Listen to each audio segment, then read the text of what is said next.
అన్నాసాగర్ వరదల్లో చిక్కుకున్న మందిలో 5గురిని ఇప్పుడే బయటకు తీసుకురావడం జరిగింది. జిల్లా ఎస్పీ గారు సంఘటన స్థలంలో ఉండి స్వయంగా పర్యవేక్షిస్తున్నారు.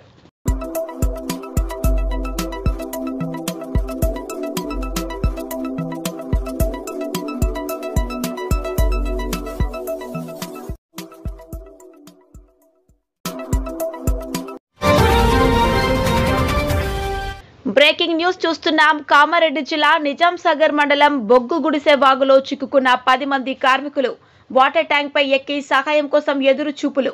బ్రిడ్జ్ నిర్మాణం కోసం పనిచేస్తున్న కార్మికులు, జల దిగ్బంధంలో చిక్కుకొని ఆర్తనాదాలు చేస్తున్న కార్మికులు.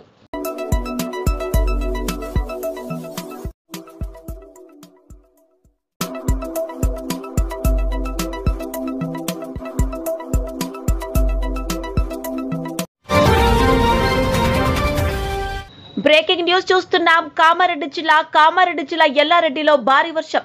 మండలంలోని లక్ష్మాపూర్ గ్రామ సమీపంలో వరద నీటికి కామారెడ్డి ఎల్లారెడ్డి రహదారిపై తెగిన రోడ్డు.